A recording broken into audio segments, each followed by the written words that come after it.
Bad touch good touch சொல்லித்தரோம், சொல்லிக் கொடுக்குறோம். அதை சொல்லிக் கொடுக்குறது நம்ம கூச்சப்படுறோம்.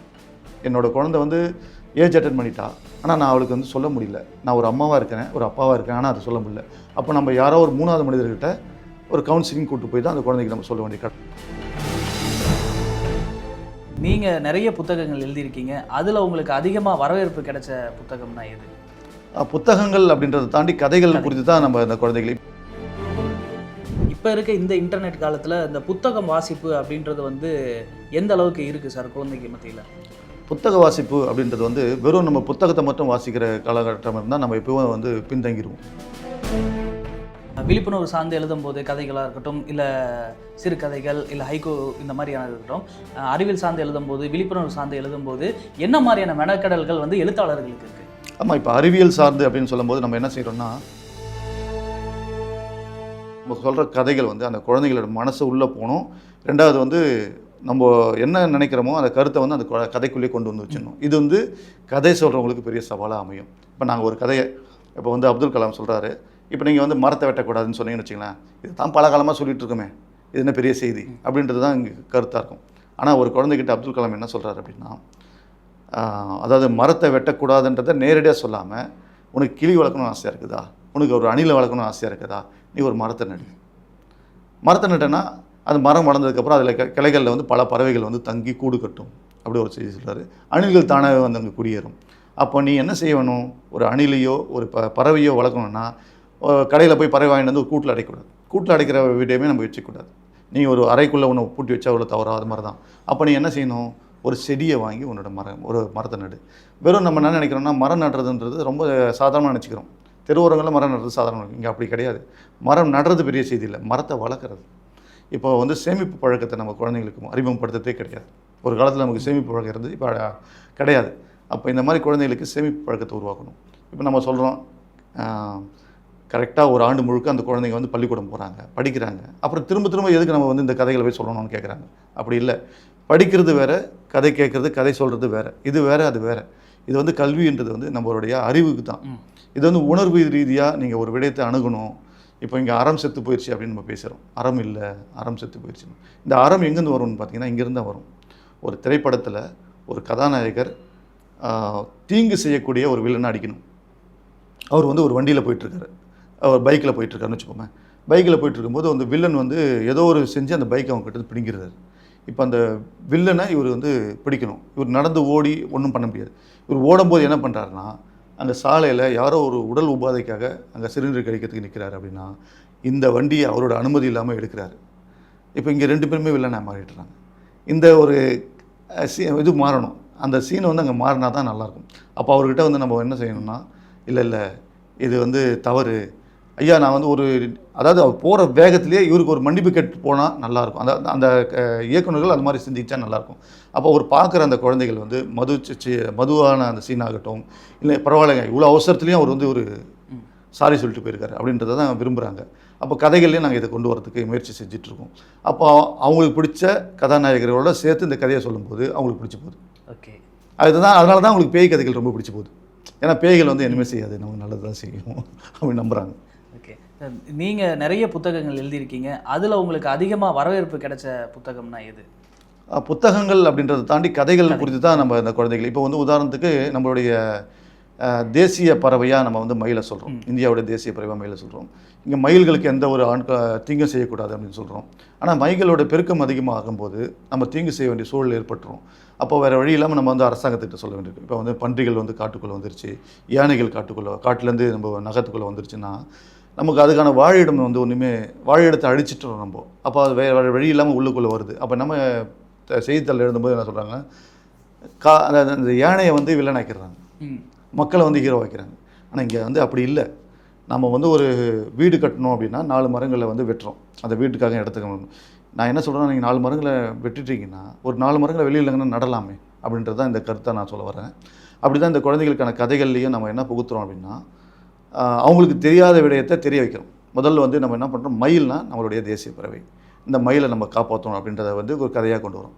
எல்லா குழந்தைகளுக்குமே இந்தியாவுடைய தேசிய பறவை, தேசிய விலங்கு, தேசிய மலர்னால் தெரியுது.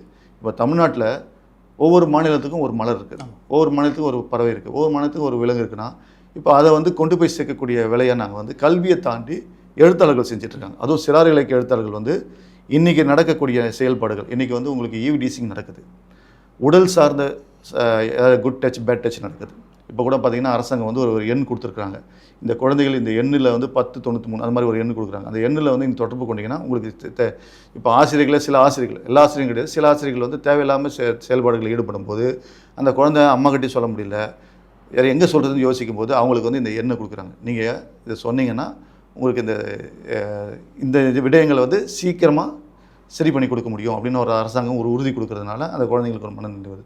இப்போ இதெல்லாம் நாங்கள் கதைகளாக சொல்லும் போது தான் அவங்களுக்கு வந்து இது மாதிரிலாம் இருக்குது போல இருக்குது, நம்ம தமிழ்நாட்டில் இதெல்லாம் இருக்குது, நம்ம இதெல்லாம் செய்யணும்னு நினைக்கிறாங்க. எனக்கு பிடிச்ச கதைகள் விட குழந்தைகளுக்கு பிடிச்ச கதைகளாக நான் பார்க்குறது வந்து அப்துல் கலாமுடைய பொன்மொழிகளை நேரடியாக அப்துல் கலாம் சொல்லிட்டு இருந்து வச்சுக்கலாம், அந்த குழந்தைங்களுக்கு போய் சேராது. ஏன்னா பெரியவங்களுக்கு மட்டும் தான் அவங்களுக்கு தெரியும் அவர் என்ன செஞ்சுருக்கிறாரு, கடைசி காலத்தில் என்ன செஞ்சாருன்னு. அப்போது அவருடைய விடயங்களை இன்றைக்கி பார்த்திங்கன்னா ஊனமுற்ற குழந்தைகள் நம்ம சொல்கிறோம், அதை மாற்றி இப்போ மாற்றுத்திறனாளின்ற வார்த்தையை நம்ம பயன்படுத்த ஆரம்பிச்சிட்டோம் எல்லா இடத்துலையுமே. அந்த மாற்றுத்திறனாளிகளுடைய கால்கள் வந்து பார்த்திங்கன்னா சும்பி போயிருக்கும் போலியோ அட்டாக்கில்.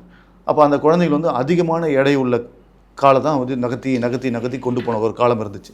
ஆனால் இன்றைக்கி அந்த குழந்தைகளும் ஓடக்கூடிய அளவுக்கு அந்த இது வந்துருச்சு. இதுக்கு வந்து முக்கியமான காரணம் அப்துல் கலாமுடைய அந்த ஒரு யோசனை. இந்த எடை குறைவான இந்த பொருள் வந்து இந்த காலுக்கான தயார் பண்ணலாம் அப்படின்னு நினச்சி அதை உறுதிப்படுத்தி வெளியே கொண்டு வந்துடுறாரு. அப்போது சராசரி குழந்தைகளோட இந்த குழந்தைகளும் ஓட முடியும், சராசரி குழந்தைகளோட இந்த குழந்தைகளும் மாற முடியும்.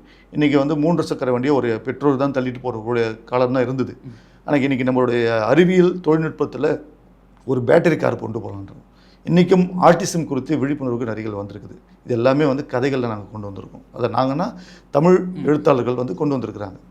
இந்த ஒரு சாராராக எழுதிட்டு இருந்தோம் இல்லையா, ஒரு ஊரில் ஒரு தாத்தா இருந்தார், ஒரு அரசர் இருந்தார், அதெல்லாம் மாறி போய் இன்றைக்கி சமூகத்தில் நடக்கக்கூடிய சிக்கலை செயல்பாடை எப்போவுமே வந்து நம்ம என்ன பண்ணுவோம், சிக்கல் மட்டுமே சொல்லிட்டு போயிடும். ஒரு சினிமாவாகட்டும் எதுவாகட்டுமே சிக்கல் மட்டும் சொல்லிட்டு போவோம். அதுக்கு விழிப்புணர்வாக அதுக்கு மாற்றாக இது இருக்குது. உன்னை ஒரு ஆசிரியர் ஒன்று தொட்டுட்டார், தொடாத இடத்துல தொட்டுட்டார், அதுக்கு என்ன நீ செய்யலாம் அப்படின்ற ஒரு விடயத்தை நாங்கள் கொண்டு வந்து அதை கதையோட எண்டில் அது இப்போ எப்போவுமே வந்து கதை என்னென்னா நம்மளோட தமிழ் சமூகம் என்ன நினைக்குதுன்னா ஒரு கதையில் ஒரு அறிவுரை இருக்கணுங்க. என் குழந்தைக்கு வந்து நீதி கதைகள் கண்டிப்பாக இருக்கணும். நீதி கதைகள்லாம் இப்போ தேவையில்லை. அதாவது நீதிகள் தேவையில்லைன்னா இருக்கணும் அதுக்குள்ளே. இப்போ ஒரு சாக்லேட் நீங்கள் சாப்பிட்றீங்க அப்படின்னா இப்போ சொல்கிறாங்களே மேலே வந்து கொஞ்சம் கடினமாக இருக்கும், உள்ளுக்குள்ள மெல்ட்டாக இருக்கும், அப்போ தான் நமக்கு வந்து விற்பனைகளில் வந்து முடியுது. கதைகள்லையும் அப்படி தான் நேரடியாக அந்த அறிவுரை அப்படின்னு சொல்லாமல் இதனால் தெரிவிப்பது என்னவென்றால் அப்படிலாம் வேண்டாம். நீ இந்த தண்ணியை குடி நல்லாயிருக்கும், ஏன்னா அது உள்ள சீரகம் நம்ம போட்டிருக்கோம், சீரகம் தண்ணி குடிங்க அப்படின்னு சொல்ல வேண்டாம். இந்த தண்ணி குடிப்பா உனக்கு இந்த வெயில் காலத்துக்கு நல்லாயிருக்கும், இந்த மோரை குடியேன் அப்படின்னு சொல்லி கொடுக்குறோம். என்ன காரணம்னா இந்த வெயில் காலத்துக்கு இது கொடுத்தா நல்லாயிருக்கும்னு நம்ம நினைக்கிறோம், அதனால் கொடுக்குறோம். அது மாதிரி கதைகள்லையும் இதனால் அறியக்கூடிய நீதி என்னன்னு நம்ம சொல்ல வேண்டாம். அந்த கதைகளை படிக்கக்கூடிய குழந்தைகளே அதை புரிஞ்சிக்கக்கூடிய அளவு தான். இப்போ ஒரு சிறிய திரைப்படம் பார்க்குறோம், இந்த சீன் நம்ம புரிஞ்சு போகுது, ஏதோ ஒன்றுத்துக்கு வச்சுருக்கிறாங்க, அது புரிஞ்சு போகுது. எல்லாருக்கும் புரியுமானா எல்லாருக்கும் நம்ம புரிய வைக்க வேண்டிய அவசியம் இல்லை. அது மாதிரி தான் குழந்தைகளோட கதைகள்லையும் இப்போ இருக்கிற எழுத்தாளர்கள் வந்து இன்றைக்கி நடக்கக்கூடிய சுற்றுச்சூழல். இப்போ இந்த கயிறு கட்டுறாங்க, ஒரு சில குறிப்பிட்ட இனங்கள் வந்து கயிறு கட்டுறாங்க. இந்த கயிறு எல்லா இடத்துலையும் கட்டக்கூடாது, நமக்குன்னு ஒரு சிலது இருக்குது இல்லையா, அது வீட்டோட வச்சுக்கோங்க. வெளியில் வரும்போது நம்ம எல்லாம் பொதுவானது. இப்போ நீங்களும் சட்டை போடுறீங்க, நானும் சட்டை போடுறேன், இங்கே சட்டை போடாமல் வைக்கக்கூடாது. ஒரு சமூகம் சட்டை போடாமலே இருக்குது, அந்த சட்டை போட வச்சதுக்கு ஒரு காலகட்டம். அந்த மாதிரி காலகட்டத்தில் தான் இன்றைக்கி வந்து நம்ம விலகி இருக்கோம். இன்றைக்கி தமிழ்நாடு அரசாங்கம் என்ன செய்கிறாங்கன்னா ஒவ்வொரு விழாக்கள்லையும் புத்தகங்களை குழந்தைகளுக்கு பரிசாக கொடுங்க, புத்தக கொத்துன்னு சொல்லி கொடுக்குறாங்க. இன்றைக்கி இன்னும் நம்ம இந்த 5 மாநிலங்களில், அதாவது தென்னிந்தியா 5 மாநிலங்களில் நாம் தான் கொஞ்சம் முன்னோடியாக இருக்கிறோம் எழுத்தளவில். என்ன காரணம்னா தமிழ்நாடு அரசு வந்து என்ன செய்கிறாங்கன்னா குழந்தைகளுக்கான கதைகளை குழந்தைகளே எழுத வைக்கிறாங்க. ஒரு காலத்தில் குழந்தைகளுக்கு பெரியவங்க தான் எழுதுனாங்க, இன்றைக்கி குழந்தைகளே எழுதுகிறாங்க. அதுக்கான சூழலை நம்ம உருவாக்கி கொடுத்துருக்குறோம். அப்போ அவங்களுடைய எண்ணங்களில் என்ன இருக்குன்றதை நாம் தெரிஞ்சுக்கிறோம். நான் உங்ககிட்ட பேசினா தான் நீங்கள் யாருன்னு எனக்கு தெரியும். பேசாமலே என் குழந்தை நான் சொன்னால் கேட்பா, என்ன வேணால் செய்வான் அப்படின்ற ஒரு கட்டாயத்தில் நம்ம இல்லை. பெற்றோர்களுக்கு சொல்லிக் கொடுக்கக்கூடிய தகப்பன் சாமியாக தான் குழந்தைங்க இருக்கிறாங்க. அதை தான் நாங்கள் கதைகளில் கொண்டு வரோம். அதனால தான் இந்த கதைகள் வந்து அவங்க கொண்டு போய் சேர்க்க முடியுது எங்களால். நாங்கள் எழுதுறது தான் கதை, நீ படித்தாகணும் அப்படின்ற கட்டாயத்தில் நம்ம இருந்தோம்னா எந்த ஒரு கதைகளோ எந்த ஒரு திரைப்படமோ செல்லுபடியாகாது. ஓகே, இப்போ நீங்கள் சொன்னதுலேருந்து இன்னொரு விஷயம் கேட்கணும். என்ன சொன்னது அப்படின்னா இப்போ குழந்தைங்களே கதை எழுதுறாங்க அப்படின்னு வந்து சொல்கிறீங்க. ஸோ அது எந்த அளவுக்கு இன்ட்ரெஸ்டிங்காக இருக்குது சார்? இப்போ வந்து நாங்கள் ஒரு செய்தியை பார்க்குறோம், ஒரு அனுபவம் தான் கதைகள். நம்ம வந்து நீங்கள் உங்களுடைய அனுபவத்தை சொல்லும்போது உங்கள்கிட்ட ஒரு அனுபவத்தை நாங்கள் எடுத்துக்கிறோம். நான் ஒரு கதாசிரியனாக இருக்கிறனால அதை நான் கதையாக எழுத முடியுது, நீங்கள் பொதுவான ஆளாக இருக்கிறனால அது கதையை எழுத முடியாமல் இருக்குது, அவ்வளோதான். ஆனால் நீங்கள் தான் அதுக்கான ஆத்தர், ஆனால் உங்களுக்கு தெரியல. அப்படி தான் குழந்தைகளே நாங்கள் நினைக்கிறோம். என்ன காரணம்னா, இப்போ நாங்கள் வந்து லாலிபாப் சில்ட்ரன்ஸ் வேர்ல்டு அப்படின்ற ஒரு அமைப்பு வச்சுருக்கிறோம். இது உலகளாவியாக இருக்கக்கூடிய, அதாவது தமிழ்நாடை தாண்டி, இந்தியாவை தாண்டி, மலேசியா, சிங்கப்பூர், இங்கே எங்கெல்லாம் தமிழ் மக்கள் இருக்காங்களோ, இன்னும் சொல்லப்போனால் அபுதாபி, துபாயில் இருக்கக்கூடிய குழந்தைங்கள்லாம் இதில் இணைஞ்சிருக்காங்க. அந்த குழந்தைங்களாம் யாருன்னா, இங்கேருந்து வேலைவாய்ப்புக்காக போன தமிழ் சமூகத்துக்கு குழந்தைகள் தான், அவங்களோட குழந்தைங்க தான். அப்போ அந்த குழந்தைங்களுக்கு வந்து நம்ம கதை பயிற்சி கொடுக்குறோம். இந்த கொரோனா காலத்தில் அவங்களுக்கு கதை பயிற்சி கொடுக்குறோம். பயிற்சி கொடுக்கும்போது என்ன நடக்குதுன்னா, நாம் எதிர்பார்த்தது ஒன்று, நாம் சொல்கிற கதைகளை அவங்க வந்து புரிஞ்சுக்கிட்டு கதை எழுதுவாங்க, கதை சொல்லுவாங்க, நம்ம நினச்சிட்டு இருக்கோம். ஆனால் அவங்களோட அனுபவங்கள் இருக்குது. இப்போ தமிழ் குழந்தைகள் என்ன செய்கிறாங்கன்னா, இப்போ உதாரணத்துக்கு நம்ம இந்த வெயில் காலத்தில் ஊட்டி, கொடைக்கானல் மாதிரியான பகுதிகளுக்கு போகிறோம். ஒரு காலத்தில் போவாங்க, வருவாங்க, அதோட முடிஞ்சு போகிறோம். ஆனால் இப்போ இருக்கிற குழந்தைங்க என்னென்னா, அங்கே பார்க்குற காட்சிகளை, அங்கே பார்க்குற புதிய விலங்குகளை அதை அந்த கதைக்குள்ளே கொண்டு வர பார்க்குறாங்க. அது நமக்கு ஒரு ஆச்சரியமாக இருக்குது. ஓ, இதெல்லாம் நம்ம யோசிக்காமல் போயிட்டோமே அப்படின்னு யோசிக்கிறோம். இன்னொன்று, அவங்க வகுப்பறையில் நடந்த விடயங்கள். நம்ம வந்து பெற்றோர் காலகட்டத்தில் என்ன செய்வோம்னா, வகுப்பில் என்ன நடந்ததுன்னு கேட்போம். இன்றைக்கி வந்து ஆசிரியர் பாடம் நடத்தினார், என் பையனை வந்து எடுத்துட்டான் பையன், இப்படி தான் ஒரு பொதுவான விடயங்கள் தான் சொல்லுவோம். அதை தாண்டி இன்றைக்கி ஒரு ஆசிரியர் உலக அளவில் இருக்கக்கூடிய செய்திகளை தன்னுடைய பிரேயரில் வைக்கிறார். அதை வந்து அந்த குழந்தைங்க வந்து உள்வாங்கி அதை கதைகளில் கொண்டு வராங்க. தான் பார்க்குற காட்சி, தனக்கு பிடிச்ச விடயங்கள் எல்லாத்தையுமே கதைக்குள்ளே கொண்டு வராங்க. அந்த கதைகள் புதுசாக இருக்குது. அந்த எந்த கதையிலுமே அவங்க எந்த ஒரு அறிவுரையும் பெற்றோர்கள் சொல்கிறதே இல்லை. ஓகே. ஆனால் பெற்றோர் நாம தான் அந்த குழந்தை கதையில் வந்து பெற்றோராக இருக்கணும் அப்படின்ற ஒரு காரணத்துக்காக மட்டுமே அந்த குழந்தைகளுக்கு நீ காலையில் எழுந்துக்கணும், பல்ல தேய்க்கணும் அப்படின்ற ஒரு அடிப்படையான அறிவுரைகளை சொல்லிகிட்டே இருக்கிறோம். அது வேண்டாம் அப்படின்றத அவங்க தான் நமக்கு சொல்லி தந்திருக்காங்க. இந்த நாங்கள் பார்த்த இத்தனை ஆண்டுகளில் நாங்கள் வந்து என்ன செஞ்சுருக்கோம்னா, இந்த லாலிபாப் சிறுவர் உலகம் சார்ந்த, இப்போ நான் தமிழ்நாட்டில் இருக்கிறேன், என்னோடய தோழி வந்து நெல்லை அன்புடன் ஆனந்தி, அவங்க கவிஞர், எழுத்தாளர், அவங்க அமெரிக்காவில் இருக்காங்க. ரெண்டு பேரும் சேர்ந்து தான் இந்த குழந்தைகளுக்கு நாங்கள் பயிற்சி கொடுக்குறோம். அப்படின்னும் போது அந்த நாடுகளில், அமெரிக்கா போன்ற நாடுகளில் இருக்கிற குழந்தைகள் அவங்க பார்த்த காட்சியை தமிழ்நாட்டு குழந்தைகளோட கலந்துக்கிறாங்க. கலந்துரையாடல் மாதிரி தான் செஞ்சுக்கிறாங்க. அப்போ இந்த ஜூம் மீட்டிங்கில் என்ன நடக்குது அப்படின்னா, இங்கே இருக்கிற இப்போ இந்த திருநெல்வேலியில் இருக்கிற அல்பா வந்து அமெரிக்காவில் இருக்கிற குழந்தைக்கு தெரிய ஆரம்பிக்குது. ஏன்னா அங்கே இருக்கிற குழந்தைங்களுக்கு வந்து இது தெரியாமல் கூட இருக்கலாம், தெரிய ஆரம்பிக்குது. அமெரிக்காவில் இருக்கிற ஒரு செய்தி வந்து இங்கே தெரியுது. நம்ம வந்து இணையம் வழியாக இதை செயல்படுத்தக்கூடிய அளவுக்கு இந்த குழந்தைகள் வந்து முன்னேறி இருக்காங்க. அதாவது கதைகளில் நமக்கு பாடம் சொல்கிற அளவுக்கு தான் அவங்க வளர்ந்துருக்கிறாங்கன்னு தான் நான் சொல்ல முடியும். இப்போ தமிழ்நாடு அரசாங்கம் ஏற்படுத்திக்கிற அந்த குழந்தைகள் கதை எழுதுகிற திட்டமும் பார்த்திங்கன்னா, அவங்களுடைய எண்ணங்களே பார்த்திங்கன்னா அதிகமாக இருக்குது. இந்த நம்ம வந்து ரோபோன்னு சொல்லக்கூடிய அளவுக்கு இந்த ரோபோ வந்து நம்ம யோசிக்கிறோம், அவங்க வந்து கதையாக மாற்றிடுறாங்க. இந்த ரோபோ வந்து எனக்கு என்னெல்லாம் செய்யும், நாம் யோசிக்கிற ரோபோ என்ன செய்யுதுன்னா, வீட்டை துடைக்கிறது, க்ளீன் பண்ணி வைக்கிறது தான் யோசிக்கிறோம். அவன் அப்படி யோசிக்கலை. நிலாவுக்கு போகிறோம், இந்த ரோபோவோட நான் நிலாவுக்கு போகிறேன், நிலாவில் வந்து எல்லாருமே ஆய்வு பண்ணிகிட்டு இருக்கும்போது நானும் ஒரு ஆய்வு பண்ணுறேன்னு ஒரு குழந்தை எழுதுறாங்க. அப்போ அவங்களுடைய திட்டங்கள்லாம் பயங்கர வித்தியாசமாக இருக்குது. அவங்க வந்து முன்னோடி போயிட்டாங்க. ஓகே.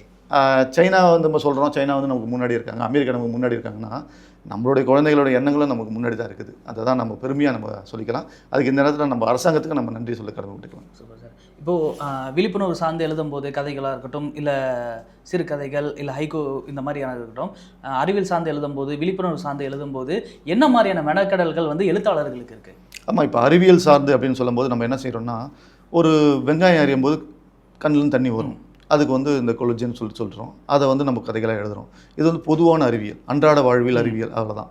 ஆனால் இன்றைக்கி ஒரு அமெரிக்காவில் என்ன செய்கிறாங்கன்னா, நிலாவில் நாங்கள் வீடு கட்டுறோம், நிலாவில் வீடு கட்டுறோம், அது உறுதியே ஆகலை, ஆனால் அதுக்குள்ளே தொகை கொடுக்கறதுக்கு தயாராக இருக்கிறாங்க.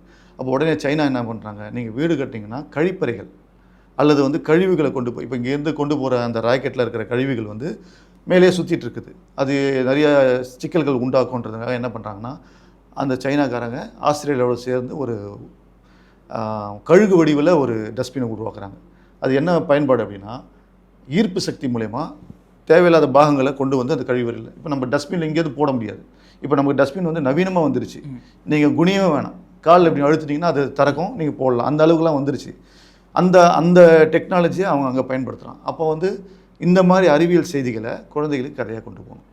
இன்னொன்று என்னென்னா, இப்போ வந்து நம்ம போகிறோம், ஒரு காலத்தில் நம்ம என்ன செய்வோம்னா, உணவு கட்டிட்டு போவோம், தண்ணி வந்து எங்கே பார்த்தா நீர்நிலைகள் இருக்கும். இன்றைக்கி அப்படி இல்லை, தண்ணி பாக்கெட்டை நம்ம கொண்டு போகிறோம், தண்ணியோடைய குடுவை நம்ம கொண்டு போகிறோம். சாப்பாடு நீங்கள் எங்கே வேணால் ஆர்டர் பண்ணலாம், நீங்கள் ஒரு காட்டில் உட்காந்துருந்தீங்கன்னா கூட ஆர்டர் பண்ணால் அங்கே வந்து சாப்பாடு வந்துடுது. ஆனால் எந்த வசதியும் இல்லாத ஒரு காட்டிலையோ இல்லை ஒரு கிராமத்துலையோ நீங்கள் மாட்டிக்கிட்டிங்கன்னா, அங்கே ஒரு அமெரிக்காவில் ஒரு பொண்ணு கண்டுபிடிச்சிருக்கிற ஒரு விடயம் என்னென்னா, ஒரு புத்தகம், அந்த புத்தகத்தில் ஒரு தாளை நீங்கள் கிழித்து நீங்கள் ஒரு 150 மில்லி 200 மில்லியில் இருக்கிற தண்ணியில் அந்த ஒரே ஒரு தாளை கொண்டு வந்து அதில் போட்டிங்கன்னா அதில் இருக்க நுண்ணுயிர்கள்லாம் சாகடிச்சிட்டு நல்ல தண்ணியாக கொடுக்கக்கூடிய அளவுக்கு இன்றைக்கி அமெரிக்காவில் அறிவியல் முன்னேறிக்குது. அந்த விடயத்தை நம்ம இங்கே குழந்தைகள் சொல்லணும்னா ஒரு கதையாக தான் நாங்கள் சொல்ல முடியும். நேரடியாக நீங்கள் பாடத்தில் கொண்டு வந்தீங்கன்னா அது பாடத்திட்டமாக மாறிடும், அது மனப்பாடமாக மாறிடும். ஆனால் கதைகளில் கொண்டு வரும்போது இந்த குழந்தை யோசிக்குது, நம்மளும் ஒரு அறிவியல் ஏதாவது செய்யணும். ஏன்னா இன்றைக்கி வந்து உலக அளவில் நோபல் பரிசு பெற்றவங்க வந்து இந்தியாவில் ரொம்ப குறைவாக தான் இருக்கிறாங்க. அப்போ நம்ம அந்த மாற்றம் வரணும்னா நமக்கு அறிவியல் இன்னும் நமக்கு நிறைய தேவைப்படுது. நம்ம மூட நம்பிக்கையிலேருந்து இன்னும் நம்ம மீண்டு வரணும்னா கண்டிப்பாக அறிவியல் தேவைப்படுது. அதுக்கான கதைகள், அதுக்கான இப்போ நம்ம திரைப்படங்களில் அறிவியல் புகுத்துறாங்க, நேரடியான அறிவியல் புகுத்த முடியல. அவங்கள ஏதோ ஒரு படங்கள் தான் அந்த மாதிரி வருது. இப்போ வெளிநாடுகளில் அறிவியல் பயங்கரமாக இருக்குது. கடவுளே மேலேருந்து இங்கே வராருன்ற மாதிரி இருக்குது. கையில் அவங்க கிடைக்கிற இன்னும் என்றைக்கோ பார்த்த படங்கள் வந்து இன்றைக்கி தான் இப்போ நமக்கு நிஜமாகுது. அன்றைக்கோ பார்த்த படங்கள், ஒரு 100 வருஷத்துக்கு முன்னாடி 50 வருஷத்துக்கு முன்னாடி பார்த்த படங்கள் பார்த்த செய்திகள் தான் இன்றைக்கி வந்து தமிழ்நாட்டு இல்லை இந்தியாவில் வந்து வருது. இன்னும் நம்ம வந்து பின்தங்கி தான் இருக்கோம் அறிவியல். அப்போ நம்ம முன்னேறி போகிறதுக்கான விடயங்களை நம்ம செஞ்சுட்டே தான் இருக்கோம். சார், உணவு ரீதியான சில கவிதைகள் வந்து கண்டிப்பாக அதுவுமே குழந்தைகளுக்கு தேவை. ஏன்னா அறிவியல் ரீதியாக மட்டுமே இல்லாமல் விழிப்புணர்வும் இல்லாமல் உணவு ரீதியாகவும் இருக்குது. அதில் என்ன மாதிரியான கவிதைகள் சார்? இன்றைக்கி ஒரு காலத்தில் நம்ம என்ன பண்ணோம்னா உடற்பயிற்சி செய்யாமலே நம்ம ஒல்லியாக தான் இருந்தோம். உடற்பயிற்சி நம்ம செய்கிறோம்னா வீட்டு வேலை செய்கிறதே உடற்பயிற்சி தான். நமக்கு நம்ம வீட்டில் என்னென்ன வேலைகள் செய்கிறோமோ அதெல்லாம் உடற்பயிற்சியாக இருக்குது. இன்றைக்கி என்னென்னா கணவனும் மனைவியும் வேலைக்கு போகக்கூடிய சூழலை உருவாக்கிட்டோம். அது அப்படி இருந்தால் தான் நம்மளோட குழந்தைங்க மேலே வருவாங்கன்னு நம்ம நம்புகிறோம். அப்போது சாதாரணமாகவே வந்து இப்போ வந்து ஒபிசிட்டின்னு சொல்லக்கூடிய அந்த பருமன், உடல் பருமன், நல்ல தொப்பைகள் அதிகமாக வந்துச்சு. இதுக்காக நம்ம என்ன பண்ணுறோம்னா காலையிலேயே நம்ம நடக்க ஆரம்பிச்சிடும். உடற்பயிற்சி இல்லாமல் நம்மளால் எந்த வேலையும் செய்ய முடியாத சூழல் வந்துட்டோம். அதுக்கு வந்து முக்கியமான காரணமே உணவு பழக்கம் தான். ஏன்னா இன்றைக்கி வந்து சமைச்சு சாப்பிடக்கூடிய அளவுக்கு இங்கே 2 விடயங்கள் சொல்லணும். சொல்லலாமான்னு கூட தெரியல. என்னென்னா, நான் வந்து கணவனுக்கு மட்டுமே சமைச்சு போடணுமா, ஏன் கணவர்கள் சமைக்க மாட்டாங்களா அப்படின்ற ஒரு கலாச்சாரம் இருக்குது. அப்படி இங்கே இல்லை. எல்லா வேலையும் எல்லாம் பகிர்ந்துக்கணும் அப்படின்றது தான் நம்ம எல்லாருக்கோட கொள்கையும் இருக்குது. ஒரு காலத்தில் இருந்துச்சு, பெண்கள் மட்டும் தான் சமைக்கணும். அதுதான் நம்ம எல்லாருமே சொன்னாங்க. பெரியார் உட்பட எல்லாம் சொன்னது என்னன்னா, கரண்டியை பிடிங்கிட்டு அவங்க கைகளை எழுதுகோலை கொடுக்குன்னு சொன்னது காரணமே அதுதான். கரண்டி வந்து எல்லாரும் பிடிக்கக்கூடிய அளவுக்கு மாறிடும். இன்றைக்கி வந்து உலக அளவில், அதுவும் இந்திய அளவில் பார்த்திங்கன்னா சமையலில் வந்து ஆண்கள் வந்து நிறைய சமையல் கலைஞர்கள் உருவாகிட்டே வராங்க. அது குறித்து நிறைய திரைப்படங்களும் வந்திருக்குது. அப்போது வந்து இந்த நேரத்தில் ஒரு 10 நிமிஷம் தான் நமக்கு இருக்குன்னா, அந்த 10 நிமிஷத்தில் குழந்தைக்கு சமைக்கணும் அப்படின்னா என்ன செய்யணும்னா, நம்ம வந்து மேலை நாடுகளில் தான் நம்ம வந்து ஒப்பிட்டு பண்ணி பார்க்குறோம். இப்போ மேலை நாடுகளில் கொடுக்குற சாப்பாடை தான் நம்ம இங்கே வந்து குழந்தைங்களுக்கு கொடுக்க ஆரம்பிச்சிட்டோம். இந்த மேலை நாடுகளில் சாப்பாடு வந்து அந்தந்த சூழலுக்கு ஏற்ற மாதிரி தான் சாப்பாடே இருக்குது நமக்கு எல்லாருக்குமே. இன்றைக்கி வந்து நம்மளுடைய தலைகளில் வந்து தேங்காய் எண்ணெய் அல்லது நல்லெண்ணெய் நல்லெண்ணெய் தடவுன காலம் தான் நமக்கு உண்டு. அதுக்கப்புறம் தான் தேங்காய் எண்ணெய் தடவுறோம். ஏன் நல்லெண்ணெய் தடவணும்னா, தமிழ்நாட்டோட சூழல் வந்து வெப்பம் மிகுதியாக இருக்கிறதுனால நமக்கு நல்லெண்ணெய் தடவணும். இதே நம்ம பக்கத்தில் இருக்கிற கேரளாவுக்கு போயிட்டிங்கன்னா தேங்காய் எண்ணெய் தான் தடவணும். ஏன்னா அவங்களுக்கு வந்து குளிர்ந்த பிரதேசம், தேங்காய் எண்ணெய் தடவணும். இப்படி ஒவ்வொரு மாநிலத்துக்குள்ளேயும் அந்த சூழலுக்கு ஏற்ற மாதிரி உணவுகள், சூழலுக்கு ஏற்ற மாதிரி உடைகள் எல்லாமே இருந்துச்சு. மொழி மாதிரியே தான் எல்லாமே தனித்தனியாக இருந்துச்சு. இன்றைக்கி எல்லாமே கலந்துட்டோம். இன்றைக்கி நம்ம என்ன பண்ணுறோம், மேலை நாடுகளோட நாகரிகத்தை நம்ம இங்கே கொண்டு வரணும்னு ஆசைப்பட்டு இன்றைக்கி உடையை மாறிடுச்சு, உணவு மாறிடுச்சு. உணவு மாறதுனால என்ன சிக்கல் உண்டாச்சுன்னா, குழந்தைகளுடைய பருமன். அது இப்போ இன்னும் சொல்லப்போனால் பேர்கள் சொல்ல விரும்பல, சில சிக்கன்கள்லாம் சாப்பிட்றதுனால குழந்தைகளுக்கு வந்து இளம் வயதிலேயே வந்து பூப்பெய்து, அதாவது புனித நீராட்டு விழா செய்ய வேண்டிய குழல் வந்துடும். ஏஜ் அட்டன் பண்ணிடுறாங்க. அந்த குழந்தைகளுடைய உடல் சார்ந்து அவங்களுக்கு மன வலியை உண்டாக்கிறோம். நம்மளே பெற்றோர்களை உண்டாக்கிறோம். நம்ம என்ன செய்கிறோம்னா, நாங்கள் வந்து இப்போ கடையில் விற்கிறதான வாங்குகிறோம் அப்படின்னு சொல்கிறோம். நம்ம வாங்குறதுனால கடையில் வைக்கிறோம் அப்படின்னு மாறி பேசிகிட்டே இருக்க வேண்டியது தான். நாம் என்ன செய்கிறோம்னா, நமக்கு இருக்கிற சிறுதானியங்கள் நம்மளுடைய பெரும் சொத்து. இன்றைக்கி வந்து சிறுதானியங்கள் வந்து விலை உயர்ந்தது காரணமே நம்ம எல்லாருமே நோயாளிகள் ஆகிட்டோம். இன்றைக்கி நான் 30 வயசுலேயே சுகர்ன்றாங்க, 40 வயசுலேயே 10 வயசுலேயே குழந்தைகளுக்கு வந்து மன உளைச்சல்ன்றோம். அதுக்கு வந்து தனியாக யோகா கிளாஸ்ன்னு நடத்தணும்.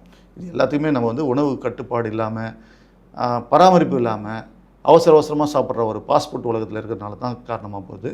அதில் என்னன்னா, போட்டி போட்டு சாப்பிடக்கூடிய கலமை. இப்போ அதெல்லாம் மாறி இப்போ என்ன செய்யணும்னா, இதுவும் தவறு தான். அது மாறி என்ன செய்யணும்னா, காலையில் ஒரு வேளை, சாயங்காலம் ஒரு வேளை சாப்பிட்றோம். உடலை வந்து நம்ம வந்து கட்டுக்கோப்பாக வச்சுக்கணும். ஆனால் அந்த அளவுக்கு நம்ம சாப்பிடுவோம்னா, இந்த அளவுக்கு நம்ம சாப்பிடுவோம்னா, நம்மளோட நடைமுறையை நமக்கு உகந்த சூழ்நிலைக்கு சாப்பிட்டாலே போதுமானதாக இருக்கும். அதனால தான் இந்த குழந்தைகள் வந்து பருமன் ரொம்ப அதிகமாக இருக்கிறாங்க. இப்போ இருக்க இந்த இன்டர்நெட் காலத்தில் இந்த புத்தகம் வாசிப்பு அப்படின்றது வந்து எந்த அளவுக்கு இருக்குது சார் குழந்தைக்கு மத்தியில்? புத்தக வாசிப்பு அப்படின்றது வந்து வெறும் நம்ம புத்தகத்தை மட்டும் வாசிக்கிற காலகட்டம் இருந்தால் நம்ம எப்போவும் வந்து பின்தங்கிடுவோம். இன்றைக்கி தமிழ்நாடை பொறுத்த வரைக்கும் எந்த அளவுக்கு அறிவியல் செயல்பாடுகளை முன்னோக்கி இருக்குமோ, நம்மளுடைய அன்றாட வாழ்க்கையை நம்ம முன்னோக்கிறோம் எல்லாமே. ஒரு காலத்தில் நீங்கள் வந்து திரைப்படம் போனால் திரையரங்கம் போனால் தான் திரைப்படம். இன்றைக்கி படுத்துட்டு பார்க்குற அளவுக்கு திரையரங்கங்கள் மாறி போச்சு. இன்னும் நான் வீட்டிலே வந்து 70mm வச்சுக்க முடியும்.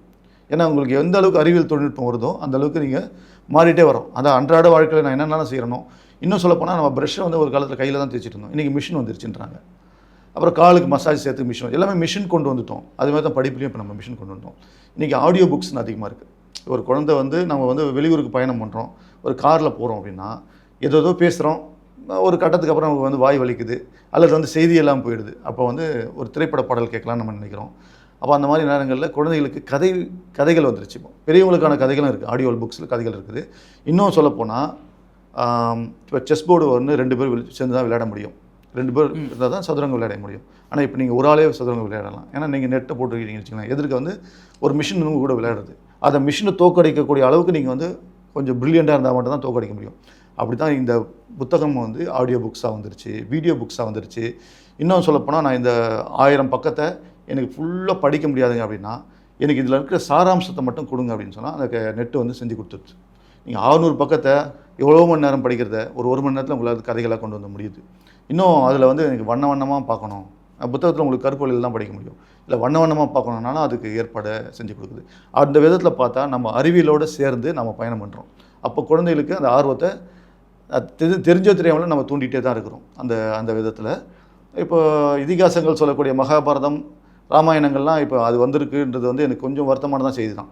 அந்த செயல்பாடுகளை இப்போ இருக்கிற இப்போ உதாரணத்துக்கு பேட் டச் குட் டச் சொல்லிக் கொடுக்குறோம்.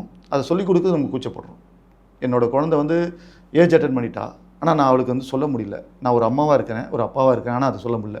அப்போ நம்ம யாரோ ஒரு 3வது மனிதர்கிட்ட ஒரு கவுன்சிலிங் கூப்பிட்டு போய் தான் அந்த குழந்தைக்கு நம்ம சொல்ல வேண்டிய கடமை இருக்குது. அதை ஒரு கதை சொல்லி கொடுத்துருது, அவங்களுக்கு பிடிச்ச ஒரு டவுன்லோட் பண்ணி கொடுத்து.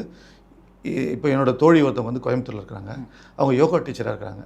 அவங்க ஒரு புத்தகம் எழுதியிருக்கிறாங்க, நிலா வளர்கிறாள் அப்படின்னு ஒரு புத்தகம் எழுதியிருக்கிறாங்க. தன்னோட குழந்தை ஒரு வயசு வரைக்கும் நம்ம குழந்தையாக இருக்கிறாங்க. அப்போ வந்து அவங்க பெரியவங்களாகிறாங்க. அந்த பெரியவங்களாகும்போது அவங்க உடலில் என்னென்னலாம் மாற்றங்கள் வரும்ன்றத ஒரு கதை மூலயமா அந்த குழந்தைக்கு சொல்லித்தராங்க. அது 2 பேரும் அக்கா தங்கச்சி பேசிக்கிற மாதிரி அந்த கதையை உருவாக்குறாங்க. இன்னொன்று என்னென்னா, இந்த மாதிரி காலகட்டத்தில், அதாவது அந்த 3 நாட்களில் இந்த குழந்தைகளுக்கு என்னெல்லாம் சிக்கல் வரும், அந்த சிக்கலை எப்படிலாம் சரி பண்ணலான்றது இதுக்கு வந்து எல்லாத்துக்குமே பயிற்சி இருக்குது. இந்த பயிற்சி மூலமாக சரி பண்ணலான்றாங்க. இதுக்கு உணவு இருக்குது. இந்த மாதிரி உணவு சாப்பிடும்போது நமக்கு அந்த உணர்வில் வந்து உடல் வந்து மனச்சோர்வு இல்லாமல் போகும். ஏன்னா அவங்களுக்கு எரிச்சல் வரும் அந்த நேரத்தில். இப்போ நமக்கே ஒன்று சொட்டிங் வந்துட்டு அந்த ஒரு எரிச்சலாக இருக்கும். அப்போ அங்கே வந்து ரத்தம் வெளிப்படும் போது அந்த குழந்தைகளுக்கு வந்து எரிச்சல் வருது, பயம் வருது. நம்மளை சுற்றி இருக்கவங்க நம்மளை பார்க்குறாங்களா, நமக்கு ஏதோ பயம் வருது. அப்படி அந்த பயத்தை போக்கக்கூடிய அளவுக்கு ஒரு செயல்பாடை ஒரு கதைகள் சொல்லுது. இந்த மாதிரி செயல்பாடுகள்லாம் இப்போ சிலருக்கு வந்து தேவைப்படுறது, அதுக்காக சொல்ல வரோம். இன்னொன்று என்னென்னா, பல் எடுப்பாக இருக்கிற ஒரு குழந்தை வந்து ஒரு எழுத்தாளராக வந்து தமிழ் சினிமாவை பார்த்துட்டு ஏன் இந்த மாதிரியான சீன்ஸும் சில விஷயங்களும் வந்து இன்னும் தமிழ் சினிமாவில் மாறாமல் இருக்குது அப்படின்னா நீங்கள் எதை சொல்லுவீங்க? அடிப்படையில் வந்து நாம் வந்து அசைக்க முடியாத ஒரு நம்பிக்கை ஏற்படுத்திக்கிட்டா நாம் தான் வந்து உலக அளவில் நம்ம இன்றைக்கி கூட பார்த்திங்கன்னா எங்கே பார்த்தாலுமே விளையாட்டுத்துறையாகட்டும், திரைப்படத்துறையாகட்டும், எல்லாத்துலேயும் தமிழர்கள் நிமிர்ந்து நிற்கிறதுக்கு காரணமே. இன்னும் சொல்லப்போனால் நமக்கு சதுரங்கம் தான் நமக்கு வந்து முக்கியமாக ஆணிவாக. இன்றைக்கி தமிழ்நாட்டில் இன்றைக்கி ஆனந்த் மட்டும்தான் இருந்தார். இன்றைக்கி எத்தனை பார்த்திங்கன்னா பிரக்ஞானந்தா வந்திருக்காரு. அவங்களுடைய குழந்தைகளுக்கான சினிமான்றது வந்து ரொம்ப ரொம்ப குறைவாக இருக்குது. நம்ம என்ன செய்கிறோன்னா, ஒரு நகைச்சுவைக்காக வெளி மாநிலங்கள் படங்கள்லேருந்து ஒரு நகைச்சுவை நம்ம பார்க்குறோம். அதை வந்து நம்ம தமிழ் சினிமாவில் வச்சா நல்லாயிருக்கும் அப்படின்னு யோசிக்கிறோம்.